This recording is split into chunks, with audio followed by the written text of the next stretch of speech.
அந்த பொண்ணுக்கு எதிர்பாராத விதமா ஒரு மாய கண்ணாடி கிடைக்குது. பழங்காலத்து பொருட்களை மட்டும் விக்கிற அந்த கடையில இருந்து அந்த கண்ணாடியை வாங்கிட்டு வந்து வெளியில போட்டு பாக்குறா. எதிரில இருக்கிற ஒரு அரசியல்வாதியோட போஸ்டர், அந்த அரசியல்வாதியோட முகம் இவன் அந்த கண்ணாடியை போட்டு பார்க்கும்போது நரி மாதிரி தெரியுது. கண்ணாடியை கலட்டினா ஒரிஜினல் ஃபேஸ் தெரியுது. முதல்ல அவளுக்கு ஒண்ணுமே புரியல. இதுக்கப்புறமா அவ பீச்சுக்கு போறா. அங்க ஒரு ஜோடி கடற்கரை ஓரமா நின்னு பேசிட்டு இருக்காங்க. இவ அதை பாக்குறா. இவங்கள பார்த்தா புருஷன் பொண்டாட்டி மாதிரியே தெரியலையே அப்படின்னு சொல்லிக்கிட்டு தான் பாக்கெட்ல இருந்த அந்த கண்ணாடி எடுத்து போட்டு பாக்குறா. அவ பாக்குற அந்த பொண்ணு பின்னாடி ஒரு கத்திய வச்சுக்கிட்டு அந்த பையனோட பேசிட்டு இருக்கிற மாதிரி தெரியுது. கண்ணாடியை கலட்டினா நார்மலா தெரியுது. இந்த கண்ணாடி என்ன சொல்ல வருது, ஏன் இப்படி இதை மாட்டினா ஒரு மாதிரியும் கலட்டினா ஒரு மாதிரியும் தெரியுதுன்னு யோசிச்சுக்கிட்டு அந்த கண்ணாடி திருப்பி போட்டுக்கிட்டு திரும்புறா. ஒரு பையன் ஒரு 5 ரூபா காயினை வச்சுக்கிட்டு, அக்கா இந்த பேனா வெறும் 10 ரூபா தான் வாங்கிக்கங்கக்கா அப்படின்னு சொல்றான். இவ உடனே குழம்பி போய் கண்ணாடியை கலட்டுறா. அந்த 5 ரூபா காயின் அப்படியே பேனாவா மாறுது. கண்ணாடியை போட்டு பார்த்தா அந்த பேனா 5 ரூபா காயினா தெரியுது. இப்போ அவன் என்ன புரிஞ்சுக்கிறானா, இந்த கண்ணாடி மத்தவங்க கிட்ட இருக்கிற உண்மையான குணத்தையும் உண்மையான விஷயத்தையும் காட்டும் போல அப்படின்னு நினைச்சுக்கிட்டு அவ ஆபீஸ் போறா. போற வழியில ஒரு பெரியவர் ஆக்சிடென்ட் ஆகி கிடக்குறாரு.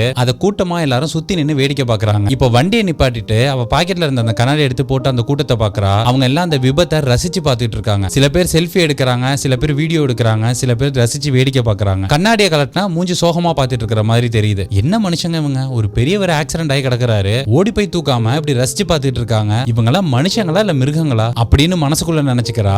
இவளும் போய் ஹெல்ப் பண்ணாமலையே. இந்த உலகத்துல ஒருத்தருமே நல்லவன் இல்லையா, இந்த உலகத்தை பறிச்சது கடவுளா இல்ல சாத்தானா அப்படின்னு புலம்பிக்கிட்டே ஆபீஸ் போறா. அங்க ஆபீஸ் மேனேஜர் இந்த பொண்ணை பார்த்து பயங்கரமா புகழ்ந்து பேசுறான். இப்ப டக்குனு இவ யோசிச்சுட்டு கண்ணாடி எடுத்து அந்த ஆபீஸ் மேனேஜரை பாக்குறா. இப்ப அவன் மூஞ்சில பொறாம பொங்குது. கண்ணாடியை கலட்டினா சிரிச்சு பேசிட்டு இருக்கான். அவளுக்கு ஒரே அதிர்ச்சி, விரக்தி வேற. இந்த உலகம் என்ன இவ்வளவு கேவலமாவும் மோசமாவும் இருக்கு, எல்லாருமே பொய்யா இருக்காங்க அப்படின்னு மனசு நொந்து போய் லீவ் போட்டுட்டு வீட்டுக்கு வர வழியில ஒரு கோவிலை பார்த்துட்டு யோசிக்கிறா. இந்த கண்ணாடியை போட்டு கடவுளை பார்த்தா கடவுள் என்னவா தெரிவாரு அப்படின்னு அவளுக்கு ஒரு கேள்வி. உடனே வண்டியை நிப்பாட்டிட்டு வேக வேகமா கோயிலுக்குள்ள ஓடி போய் அந்த கண்ணாடியை எடுத்து போட்டு பாக்குறா. கடவுள் சாத்தானா தெரியுறாரு. அவ இன்னும் குழம்பி போய் கடவுள் சாத்தானா தெரிஞ்சா அப்ப கடவுள்னு ஒண்ணு கிடையவே கிடையாதா, அப்ப எல்லாமே அரக்கைங்க தானா, கடவுளும் இல்ல மனுஷனும் இல்லைன்னா என்னடா உலகம் அது அப்படின்னு புலம்பிக்கிட்டே பயங்கர குழப்பத்தோட வீடு போய் சேர்றா. வீட்டுல போய் சோகமா உட்கார்ந்து இருக்கிறப்ப அவளுக்கு இன்னொரு கேள்வி தோணுது. இவ்வளவு பேரை பார்த்தோம்ல இந்த கண்ணாடியை போட்டு கண்ணாடியில நம்ம முகத்தை பார்த்தா நாம என்னவா தெரியும் அப்படிங்கிற எண்ணத்துல வேக வேகமா போய் கண்ணாடி முன்னாடி நின்னு தன்னுடைய பாக்கெட்ல இருந்த அந்த கிளாஸை எடுத்து கண்ணுல போட்டு